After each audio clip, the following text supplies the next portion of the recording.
Krai Andrey is the leader of the world's strongest clan, the Grieving Soul, and he is widely respected for his wisdom and power. By the reality, he is a total weakling and just wants to find a way to quit his job. We see Krai standing a line at Treasure Hunter clan meeting, and he looks like he really doesn't want to be here, but he got no choice. Treasure hunters in this world are basically celebrities because they explore treasure vaults all over the world and risk their life against phantoms, all with no health insurance. It's a dangerous job, but the promise of fame and riches compels dozens of people to become treasure hunters every year. And to that end, they often join a clan like First Steps, which is why they renowned in the capital as one of the best ever exist. It consists of a collection of parties that come together to assist one another, and the reason there are so many people here to join is because unless your name is Jin Wu, there's a limit to how far you can get as a solo hunter. Krai was trying to get this over with without drawing much attention to himself, but out of nowhere, the girl behind him starts talking and asks if he is here to join a party as well. Krai tries to use the age-old tactic of ignoring her until she goes away, but before he knows it, she has already walked in front of him and is introducing herself.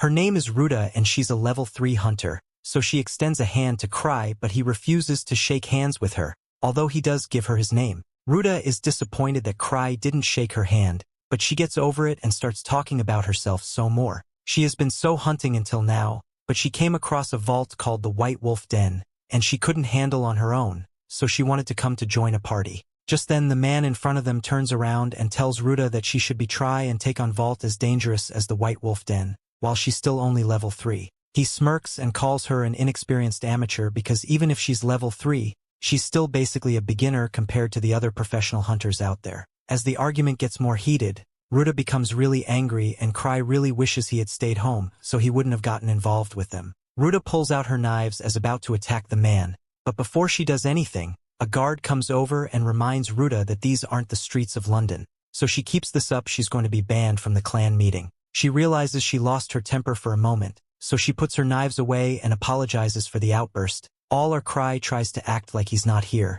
A little while later, Krai makes it into the clan meeting and Ruta is still with him because he's the only person she knows here. She's amazed by all the powerful hunters here and honestly feels a little overwhelmed since she has never been to a place like this before. She asks to Krai if he has been here before, so he tells her that this is his 5th time here and Ruta thinks he must suck at being a hunter if he has to keep coming back to the recruitment meeting. Among hunters, talent is everything, so even a random nobody can make a name for themselves and climb for the ranks. Ruta notices a party in flashing attire on the other side of the room, so she asked to Krai about it and he informed her that the party is called Arc Brave, and of all the parties recruiting today, they are undeniably the strongest. As a group, they once managed to complete a level 7 vault with just 6 members, so they are widely respected, and if she gets scouted by their leader Arc Rodan, you're pretty much guaranteed to have a good hunter career, although he's pretty picky with his selection criteria. Ruta is intrigued to learn more, so she asks about the empty desk over in the corner of the room, but before Krai can say anything the guy from before comes over and tells her he will explain everything. Ruta doesn't really want his help after the argument they had outside.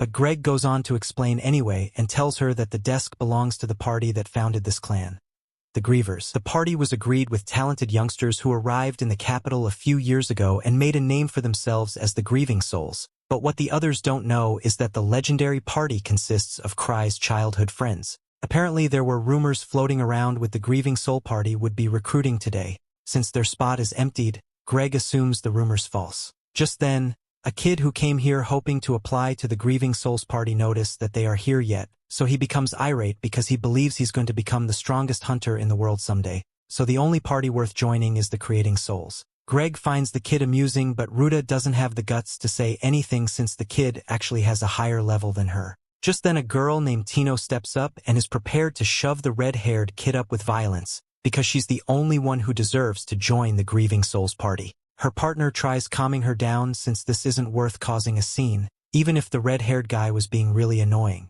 For a second, it looked like they had calmed down enough to avoid a fight, but then Greg joins in with his first-class institution. And all of a sudden, the entire world is supporting the fight, all gloves are off now, so Tino and the kids square up to face each other. Krai can tell things are going to get haptics real soon and he doesn't want to be around when that happens, so he asks Ruta to come outside with him. As the fight is about to start, Tino already intends to kill the kid over what was essentially bragging, and she's just called Saul later to handle the murder charges, or at least that was the plan until she sends a familiar presence nearby, and the second she spots Krai she forgets all about the fight and charges straight for him. Krai is caught off guard by the sudden attack, so he stumbles backwards and Tino nervously turns calling him master and asking if he saw her lose her temper over there. Ark then comes over as well and greet Krai since he has been waiting for his arrival. They wouldn't have been able to start the clan meeting until Krai arrived anyway since he is both the clan master and the leader of grieving souls. Everyone who didn't already recognize him was shocked to hear this because that means Krai must be the most important person here. However, all the attention he's getting is making him feel sick, so he really just wants to go home.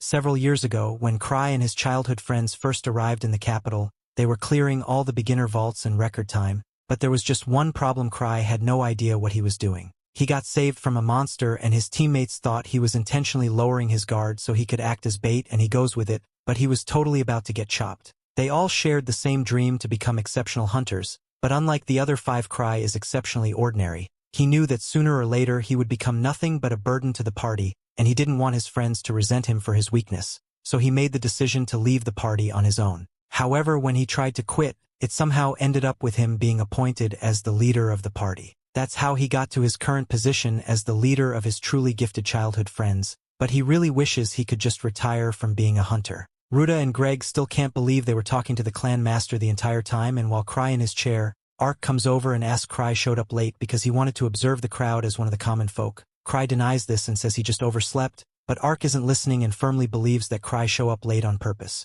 For some reason, no matter how much Krai tries to explain himself, people always misunderstand him in a way that makes him look better than he actually is. Tino doesn't like how close Ark is with Krai, so she wants to have him kicked out of the clan, but Krai isn't going to do that. Tino is at level 4 hunter, who also happens to be an apprentice to one of Krai's childhood friends, Liz, so she hangs around him a lot. Ark asked Krai if he has any good candidates in mind for recruitment, but there honestly isn't a need to add any new members to the clan right now, although since Ark almost never actually recruits new members, Krai takes the opportunity and asks if Ark was seriously considered any recommendations he makes. Ark says he will accept anyone Krai chooses, and this is a huge surprise to everyone, so the vice captain tries to talk him out of such a rash decision. However, Ark cuts her off since anyone Krai chooses would be worthy of joining his party. Tino begins blushing because she thinks Krai is thinking about recommending her, but she also doesn't like Ark's, so she's a bit conflicted about whether to accept or not. All of a sudden, the kid from earlier whose name is Gilbert,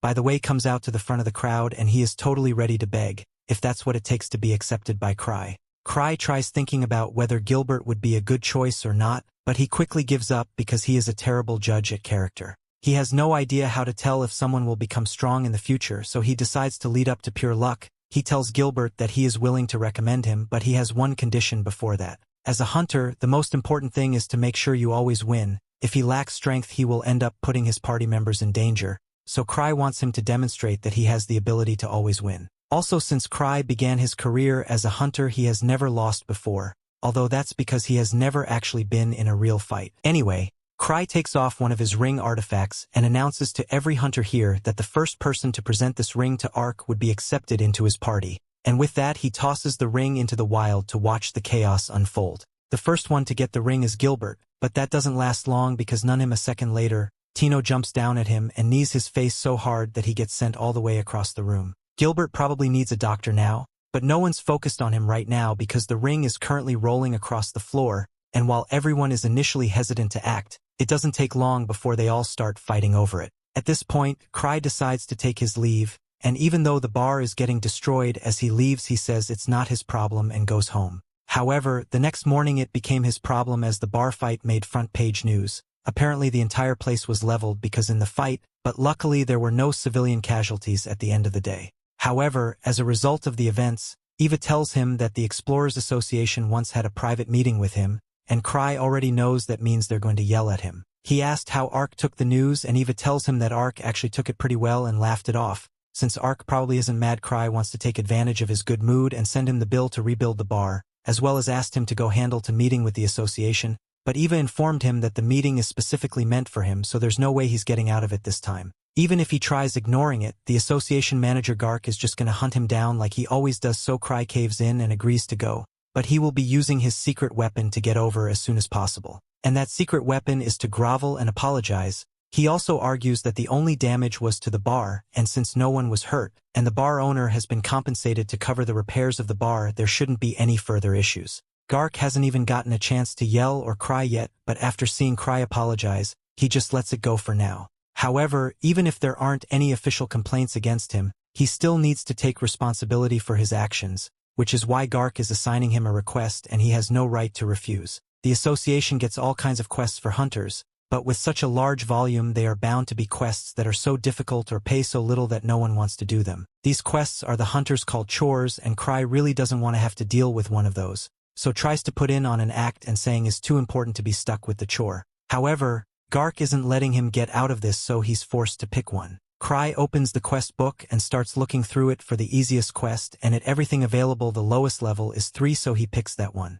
He was planning on just dumping the work on Ark, and when he goes to look for him, he's informed by Tino that Ark is currently on a meeting with some nobles. He's going to be gone for a while and no one else is here, so he doesn't have many options to ditch his work. Just then, he notices that Tino is wearing his ring, meaning she was the one who won his little game yesterday. But that aside, he asked her if she's free at the moment. Tino was excited because she thinks she wants to ask her out on a date, but to her dismay tells her he has a quest for her. She immediately runs away, but even though she's fast, Krai has his ways of catching up to her. He summons his chained dog Silver and instructs it to capture Tino, and before long Krai has her tied up in a chair, so he can discuss the quest with her. She feels betrayed because she just wanted to go on a date with Krai, but now he's forcing her to go on this crappy quest all by herself. Krai asks so the problem is that she doesn't want to do it alone, and Tino responds that she wouldn't be opposed to the idea if Krai would join her. However, that would mean Krai would have to do actual work, so he sent Tino on the mission with a bunch of the hunters he met yesterday.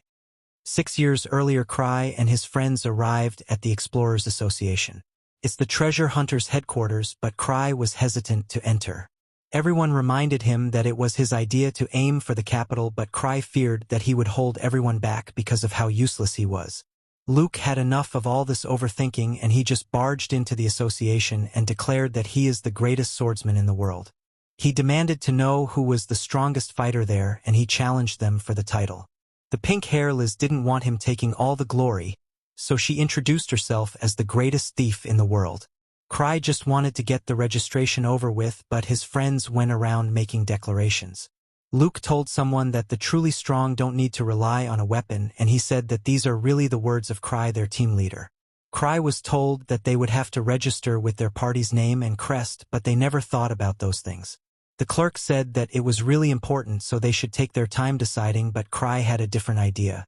Krai wanted to get revenge for his friends making him their leader, and he chose a name that he was sure would make everyone think that they were weak. His friends were shocked when he chose to call them the grieving souls, and he made their crest a skull. His friends reminded him that there were supposed to be a hero party, but a name like that would make it seem like they're antisocial. Krai tried to use this opportunity to weasel himself out of being their leader, but his friends ended up liking what he chose. With that, their party was made official, and it was the start of how Krai became the renowned leader of the strongest clan. Back to the present, the big guy still can't believe that Krai is the clan master of steps. This is because the master has the nickname 1000 Tricks and is also a level 8. Tino demands that the newbie you bow down before Krai, but he tells the overzealous chick to calm down. Hunters who achieve a certain status are given special names by the association, and they become revered almost like celebrities. There is no higher praise for a hunter, and 1000 Tricks is a name that was given to Krai. 1000 Tricks is known as the strongest entering the capital, so Gilbert refuses to believe that Krai is him. Tino tells the kid that he's just wasting his life if he can't even recognize Krai's power, and she tells Krai that she can work with these losers. She hates guys that are all talk, but Krai thinks that he's also one of those guys. Krai doesn't consider himself to be the strongest in the capital, and he only became known as that because his friend shouted it to everyone. Gilbert refuses to party up with Tino as well, but it's because he doesn't want to listen to a guy that's lying about being level 8.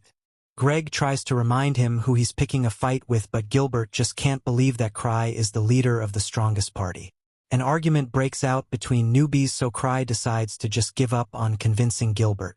Greg and Ruta are on board, so Krai tells Tino to get another guild member to help her if she needs it. Tino cleverly tries to choose Krai, but he quickly shuts her down. That's all settled, but out of nowhere Gilbert challenges Krai. He refuses to listen to anyone weaker than him, so if Krai can beat him, then he will go with Tino. Krai accepts the challenge, but he sends Tino to find in his place. Tino early points out that the kid was being rude to the master, so it's time for her to rain divine punishment down upon him. Tino stretches before the fight, but Gilbert is eager to get his rematch. Gilbert insists on fighting Krai next, but Krai doubts that he will even come close to beating Tino. Gilbert isn't shocked to hear that Tino was level 4 just like him. Tino admits to being garbage compared to Krai, but she is confident that she will win the fight easily. Tino even decides to hold back so she doesn't kill Gilbert by accident. The other rookies are kind of worried about Tino though, because thieves aren't so great at head-to-head combat. Krai, on the other hand, knows better. Tino has plenty of experience fighting humans and she achieved level 8 solo, so she is likely way better than Gilbert. However, Krai is slightly concerned about Gilbert's relic. It's called the Purgatorial Sword, and it might be able to tip the scales in Gilbert's favor. Just then, Gilbert shocks everyone as he throws his powerful sword aside. He refuses to let anyone underestimate him, and he declares that he doesn't need a weapon to defeat an unarmed female. A swordsman throwing his sword away seems pretty stupid to Krai, but at least now the fight can come down to sheer ability. Tino prepares for battle, and she manages to convince Krai to take her for ice cream when she wins. Tino starts the fight off by surprising Gilbert with her amazing speed, and her kick sends him flying. Gilbert isn't ready to give up, but puts him in a lock and reminds him that she was holding back a lot. She offers to have mercy on him, but only if he worships Krai as a god from now on and prays to him 3 times a day. She also demands for him to bring her tributes that she can pass on to Krai. Gilbert loses his mind with anger as he won't be made a fool of, but Tino instantly silences him. Tino credits Krai for helping her get so strong, but he doesn't think he really did anything. The others are shocked by how strong the steps are, and Gilbert can only wallow in his failure. He always knew that he was born to be a hunter. He wielded a sword at a young age, and he quickly surpassed adults with his skill. He eventually came to the capital, where he joined the party and cleared several treasure vaults. Gilbert was really proud of himself, and he began to believe that he was the best. Tino now tells him that he should try using his sword if he wants to keep fighting, but Gilbert refuses. Tino mocks him for his pride and points out that it's all for nothing if he ends up losing his life. Gilbert realizes that she is right, because he would have been long gone if this was a real fight. Gilbert is surprised when Krai correctly guessed that he left his party because he was too strong for them. Krai says that the same thing happened with his party, but he thinks about how in his case his friends didn't abandon him. Unfortunately, Gilbert takes this the wrong way. The Grieving Souls is a group of elites who stand out even above all the greatest parties. So Gilbert is shocked because he thinks that Krai has been showing mercy to his teammates by staying with them even though he is far stronger than them. Krai shocks Gilbert when he touches his sword, activating its power, and Krai able to tell what it does. It causes elemental damage, and it gives improved the attack range. Gilbert can't believe his eyes because he has never seen anyone handle the Purgatorial Sword so easily. That isn't all, as Krai has created a flame that even he has never been able to achieve. Krai did all this without even touching the hilt of the sword. Gilbert's frustration built as his ego was destroyed, and he called Krai a monster.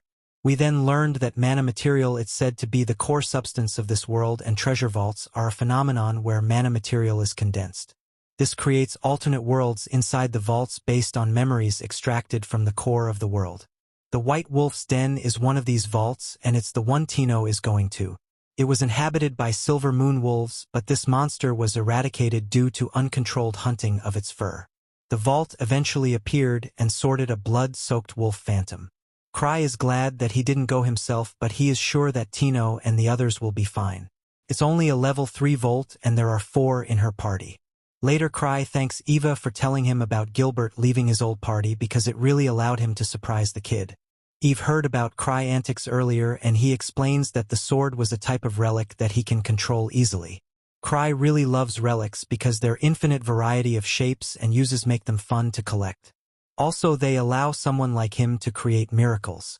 Krai wonders if he could buy the Purgatorial Sword from Gilbert, but Eva hates his reckless spending. She thinks that Krai has plenty of relics like it already, but Krai points out that they are all vastly different. They might look similar, but they have their own personalities and they do different things. Krai is seriously addicted to collecting them, and Eva has heard that he has been taking out loans to buy them. Despite the gravers raking in tons of cash, Krai is a serious delinquent and he has borrowed a considerable amount of money. The Gravers' profits are split evenly amongst its members regardless of contribution, so even Krai, who doesn't do anything, gets loads of money. The relic addict goes to get his precious relic charged, and he is told about a rumor saying that a phantom has appeared on a nearby road. It destroyed an entire guarded caravan along with 3 level 3 guards. This means that it must be pretty strong, so the Knights of the Third Order are recruiting for an extermination party. Krai is shocked to learn that it happened by the White Wolf's den, and the vault is now crawling with wolves. Krai convinces himself that it's only a rumor, and even if it isn't, Tino was strong enough to handle anything. Of course, the rumor continues because the monster is inside the wolf's dens are apparently getting stronger. The association is even talking about changing its level. Krai continues to brush it off, but the rumor also says that a level 5 party has gone missing in the area. This shocks Krai, so he checks the fact sheet for the chores he chose. It does indeed reveal that the party in need of rescue is level 5, and Krai regrets never actually reading the sheet. The pair he is talking to is shocked to hear that Krai sent the level 4 Tino. 2 of all were level 5s have gone missing, but Krai says that it will be good practice for her. Krai tries to assure them more by saying that he sent 3 adventures with her, but they are horrified that he sent her with a makeshift group. They always thought that the horrifying rumors about the trials Krai put his members through were not true, but it's clear now that the test he does are what make the Grievers the top party. Krai begins to panic about sending the group to their demise, but he again convinces himself that they will be okay. Gilbert is pretty strong, and he also has a powerful relic. Unfortunately, Krai remembers that he used up all the sword's power, and he can only wonder if Gilbert charged it before leaving. We then watch as the group approaches the White Wolf's den. They begin to sense how dangerous the mission is, and Tino explains that she even wrote her will before leaving. Ruta determines that Krai knew that there was something going on in the den, which is why he sent them. Tino believes this, as well as she is certain that their party's composition isn't random. She says that Krai planned every tiny detail, but the guys refuse to believe it because they all just met the day before. Also, Gilbert only came along because he decided to.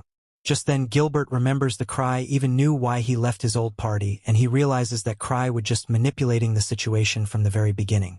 Tino adds to Krai legend by explaining that he has vast knowledge of all the adventures in the capital, and it's child's play for him to read their actions and thoughts. Ruta finds it hard to believe, but Greg points out that Krai even calculated what would happen at the interview. Every single thing that has happened has been premeditated. Tino tells them all not to worry though, because no matter what happens, it's all according to Krai calculations. She is sure that he would never send them on an impossible mission. Unfortunately for these dummies, they are way off, as Krai has done exactly that. He hopes that the group will eventually just give up when the mission becomes too hard, but he knows that Tino won't quit easily. No one will respond for backup at this time of day, so Krai will have to go himself. Back with the group, they are terrified when they encounter a powerful phantom. This is clearly no regular wolf, as it has armor and even a sword. Tino thinks this is just another legendary test that Krai putting her through, but Krai is desperately searching for relics to help him stop the group from going to the vault. He tries to get as many as he can, but a safe captures his attention.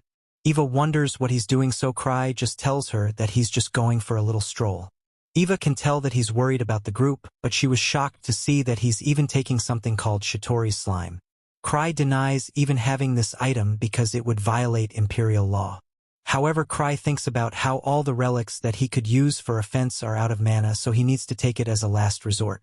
Eva wonders if he should take someone with him, but Krai's traveling relic only works on one person.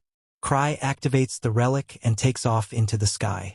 This concerns Eva because it's the relic from the horrifying human missile incident. It's called the Night Hiker, but it's incredibly dangerous. It has 0 safeties, no brakes, and it can't hover or steer. It's basically defective. A short look into the past shows 1 week after the Grieving Souls was created. The Redhead's ultimate divine sword, called the Testament Blade, had been broken, and he couldn't believe it. The others pointed out that it's pretty much just a wooden sword, and it didn't stand a chance against the Cyclops they just fought. Some old drunk adventurer assumes that they are lying and mocks them for running away from the beast. The girls in Grieving Souls show him the eye of the Cyclops, and the drunk guy nearly wets himself from fear. Back to the present, Tino's group finishes up breaking the wolf monster. Such a powerful monster should not have appeared here, and they were lucky because there was only one of them. The others wonder why Gilbert didn't use his flames, so he explains that it's out of mana. Gilbert realizes that it's because Krai used it all up, and he reveals that he can't charge it himself. The others think they should just retreat because the people they're supposed to be rescuing are probably already dead anyway, but Tino refuses. She explains that they're not here to collect the dead and those people are still alive. Tino declares that the master's decision-making is infallible and depleting the mana of the purgatorial sword must be part of his plan. She figures that Krai just doesn't want them to rely on relics. They eventually arrive at the White Wolf's den, and they find that the wolves they are much larger than usual. The den was created for the original wolves that were much smaller, so these big ones are kind of cramped inside. This means that it would be best if they rush into fight inside instead of letting the beasts have more room outside. Gilbert plans to go in first, but Tino insults him several times and even calls him a stupid idiot. It's her duty to keep everyone alive, and rushing in is the dumbest thing she has ever heard. Krai is obviously testing to see how she performs as a leader, so she must keep everyone alive. Tino decides that the girls would draw the monsters forward since they are more nimble and the guys can take out the back line. As the leader, she refuses to let anyone sacrifice themselves as a shield. Meanwhile, we find Krai flying through the air. His thinking is much different than Tino's, as he just hopes that she is alive and he wants her to use the rest of the party as meat shields if she has to. Tino's party has entered battle, but their opponents are considerably stronger than them. However, the one thing they have going for them is teamwork. The group wins their first fight and Tino is glad that the enemy has no concept of cooperation. The battle continues as more monsters appear and Tino thinks about how their little makeshift party isn't so bad. Gilbert is a big mouth, but he is pretty strong. Ruta isn't too flashy, but she is an expert at locating enemies. Greg has tons of experience and he coordinates well with others. Tino credits Krai for putting such a good team together and she even calls him a god. A look back shows the problems Gilbert had with his old party. They couldn't keep up with him, so he left the party and was full of anger. He realizes now that he wasn't taking their feelings into consideration and it actually feels really nice to fight with the team. The team wins another battle and Gilbert says that he's just getting warmed up. Moments later, Tino's sense is that the dungeon boss is nearby. The others think it's finally time to run away, but Tino points out that they have gotten this far without a scratch, so they should be able to handle the boss too. Tino agrees that caution is generally good, but safe missions don't make people grow. Greg thinks about how when a hunter reaches level 4 they can make a comfortable living just by completing treasure vaults below their level. Greg did this and always just ran away when a mission got too difficult. He has seen countless friends die in battle, so it has made him fearful. Tino can tell that he approached first steps because he wanted to change this about himself, and it's probably why Krai put Greg in this party. She predicts that Krai didn't just put them together randomly and he actually wanted to save all these losers. She declares that Krai doesn't just do things without a good reason and everything is going according to his perfect plan. Ruta is now a believer, so she wants to know what Krai's reason for picking her was, but Tino assumes that he just picked her because of her very large plot points. Up in the sky, Krai fears that he's too late to stop Tino from entering the vault. He panics because this flying relic is way too out of control and he curses the person who made it.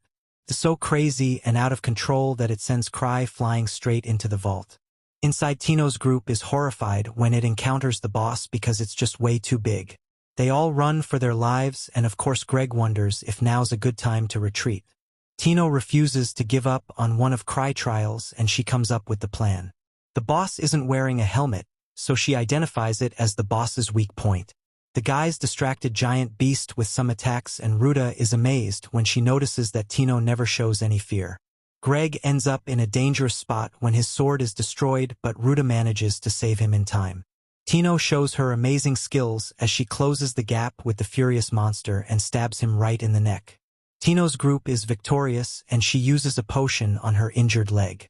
The team is pretty gleeful at this point as all that is left to do is to rescue.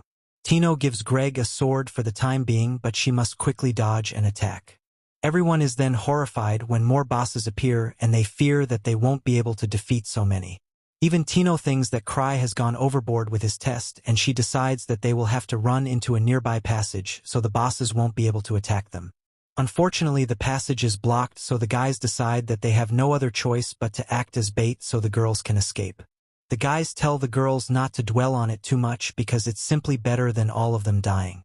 Tino wonders why Krai will put them in this position, and she's shocked when she realizes something about Krai's ring. She reminds the others that they will not be sacrificing anyone and they just need to aim for the boss's eyes. She once again sends everyone to distract one of the beasts and Ruta manages to make it close its eye. Tino then has a memory of one Krai showed her how to use a relic she won from him. She uses this relic on the boss and it absolutely binds it. The other sends Gilbert in to deal the finishing blow, but Tino can tell that something is wrong. It's too late, however, as Gilbert gets struck by the monster and he apologizes for failing. Tino takes the blame, not being a better leader, and she concedes that they are done for as the four bosses approach them. Just then, out of nowhere, everyone is shocked when Krai crashes into the vault. Krai says hello to Tino and Greg notices that the monsters seem to be scared of Krai for some reason. The monsters try attacking Krai, but his shield protects him and the monsters are shocked. Krai pities the beast as he explains that he has 17 lives and he uses one of his relics for an attack. This attack is incredibly powerful as it lights up the entire cave and Greg is shocked to see what a level 8 looks like. Krai wonders why there are so many terrifying-looking monsters here because this is supposed to be a level 3 vault. The rest of the group is shocked to see that the boss monster survived Krai attack, but Krai knew that that would be the case because shooting rings are not that powerful. The rest of the team panics as the other bosses closing on Krai because they have swords and guns for weapons. Krai, on the other hand, isn't too worried as he thinks about how he brought 17 safety rings with him. All the bosses prepared to attack at once, so Krai determines he has no other choice and he will have to use his secret weapon. The monsters are horrified when he takes his necklace off and drinks something from the vial. Krai uses the vial to create a smokescreen and he tells the others to run for their lives. They are moving pretty slowly, so Gilbert assured that they will be caught. Ruta reminds him that Tino was injured, so that is why Krai is purposely moving slowly behind them. This isn't the case, however, as Krai is actually just a really slow runner. Tino also thinks he's doing it on purpose to protect her, and she thinks about the first time they met. Tino was being bothered by some thugs, but the grieving souls appeared to save her. Tino wanted to join the grievers ever since then, and that is when she began her admiration for Krai. Everyone thanks Krai for coming to the rescue and they credit to Tino for keeping them alive for so long. Krai praises Tino for doing so well, but her injuries are causing her a lot of pain. Krai realizes who wants him to do so, he heals her and Tino declares that she no longer feels any pain. Gilbert is amazed to see him healing with the relic, but Krai defensively thinks about how he needs a relic for everything. Unfortunately, Krai wasn't able to beat the bosses, but they have more problems on their hands. They are completely lost inside the vault with no sign of where the exit is and Krai has no clue what to do. A look into the past, we see when Krai showed his collection of relics to his party members. They look at them in awe and Liz tells Krai to fulfill his promise of helping her pick one out for herself. Luke says that it's not fair and they all start trying all sorts of different relics in front of them. Citri asks Krai about a small bag and he says that it's a magic bag which can hold an infinite amount of items. Citri says that it must have cost a fortune to get a bag like this, but Krai reveals that it was actually pretty cheap because it can only hold chocolates. Liz then shows Krai a bracelet she picked up and asked him about it, but before he can say anything she feels wobbly and falls on the floor.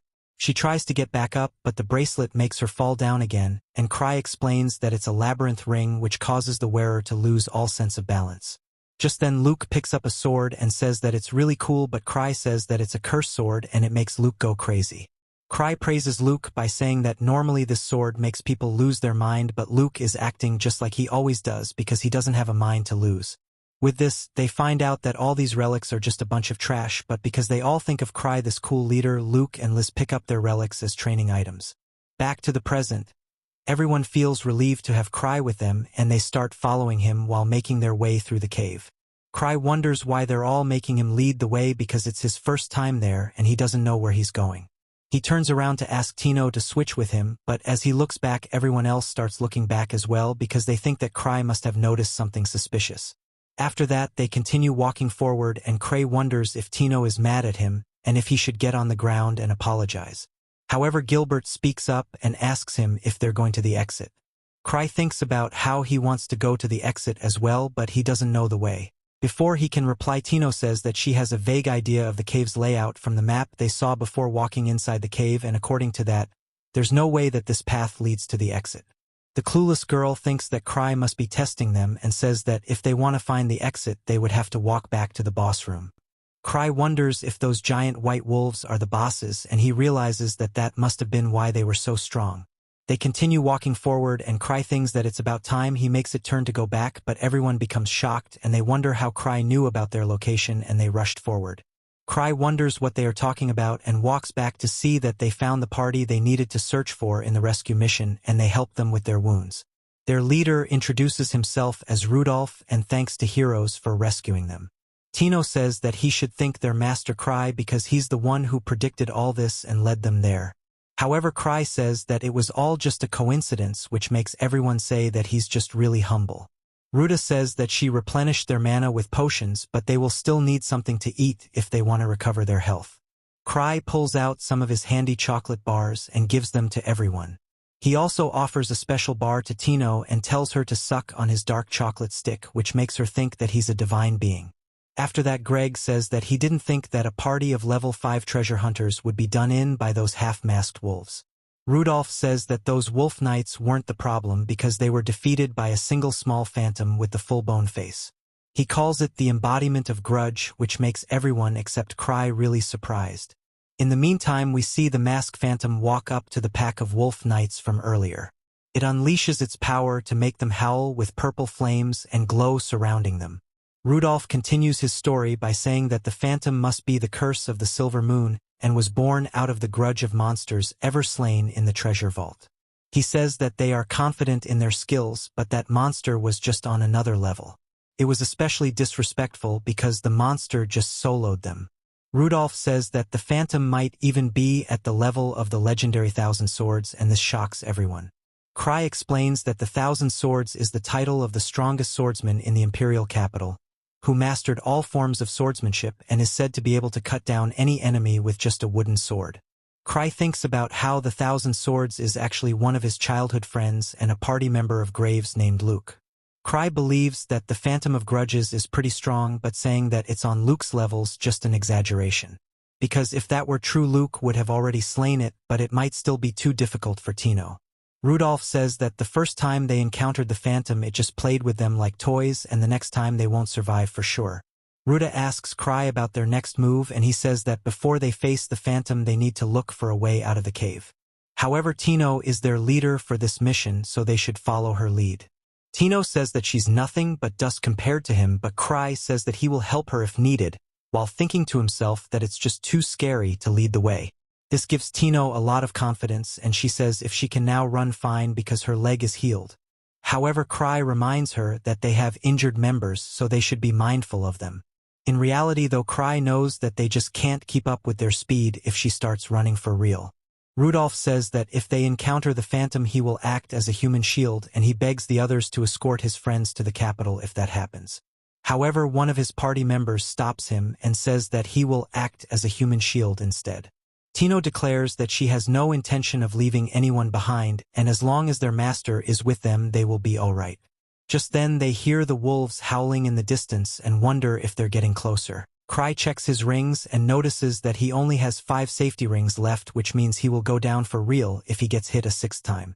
His shot ring doesn't seem to be working either, and he lost Shatori's slime as well. Besides that, he dropped the relic sword that he attached to his waist on the way here, and he wonders if he's actually screwed this time. Meanwhile, we see a masked figure walking through the mist and the cave while Gilbert and Greg stay on the lookout for attacks from the wolves and the Phantom. Just then, Tino notices something strong coming their way, and Rudolph prepares to attack as well, but Krai stands in front of them. He thinks that if he uses Night Hacker to launch himself like a missile, he will lose 1 life, but it might help them take out the Phantom with the surprise attack. Soon the Phantom reveals itself from the mist with purple flames behind it. Its sight makes Ruta and Gilbert really scared, and Tino looks from behind Krai's back as well, but then she notices the masked figure from earlier and it makes her freak out really bad. She holds on to Krai Cape and begs him to help her. She says that she will be a good girl who will do her best and asks Krai to save her this once. Just then Krai wonders why some masked girl is there as well. The Phantom looks back to see who was there, and the masked girl vanishes and kicks the living daylights out of the Phantom. It turns out that the girl is actually part of the grieving souls named Liz, and she walks up to Krai and asks him if that was her new member. Krai says that it obviously wasn't and asks her to take her mask off. Liz gives him the relic sword that he lost on the way while the others wonder who she is. This makes Liz really mad, and she wonders how they never heard of the strongest party in the entire empire, and she wonders if they're imposters. Liz was really sad because when she went to the capital to find Krai, she was told that he was at this cave. Liz is really embarrassed because of her apprentice, and she walks up to Tino and scolds her. Gilbert tries to stick up for her, but Liz kicks him to another dimension. She points out that she's busy apologizing to Krai for having a pathetic, useless waste of space apprentice. She then gets back to scolding Tino and makes her feel bad for being born in this world, but Krai defends her by saying that she did her mission and was a decent leader as well. This makes Liz calm down a bit, and she tells Tino that she's talented after all. However, she lacks motivation and the will to die for her goals. Just then, the Phantom gets up and summons one of the Wolf Knights with the Gatling gun, scaring everyone. The wolf shoots them with a bunch of bullets, but Liz sighs and says that because of Tino, everyone thinks that she's weak as well. Liz then uses her insane speed to catch all the bullets and stacks them on the ground around her in a pattern. Everyone is really amazed by this, and Liz says that such old weapons mean nothing to her and there are no big deals. She walks right up to the Wolf Knight and says that armor, not these are mere XP mobs and they can be slain in whatever way you want. She then blows the monster up with one attack. After that, the Phantom attacks her with its sword, but Liz catches it in her fingers and says that swords are useless as well. She can catch them, break them, and even play around with them. She wonders why Tino can't do all this while taking the Phantom into the air and then sending it into the ground with a punch. She then gets on top of it and beats the dark edginess out of it until the Phantom turns into a real ghost. After Tino cries from all the trash talk, Krai starts feeling bad for her. He then welcomes Liz back after she's done taking her anger out on the Phantom. Afterwards, they return to the town where Gilbert decides to give the Purgatory Sword to Thousand Tricks. He says that he will continue training with his old team and one day he will be able to catch bullets like Liz. No one believes he can do it, and Tino says that if he really wants to be like Liz, then he should know that their masks are specially made. This takes us back to 6 years ago when Krai made their masks, and it turns out that he messed up the order. He forgot to tell them Mask Maker took out holes for their eyes, but everyone went along with it because they thought that Krai did it on purpose. They thought it was a special feature to protect them from enemies' blinding attacks, and if they can learn to walk around in those they will grow even stronger. Back in the present, Krai seems to be looking for something and says that he can't find it anywhere. He walks outside and Justice hopes to forget about it. And with that, we have come to the end of this part. Stay tuned for next part. Don't forget to subscribe to the channel and activate the notification bell to receive all the latest updates.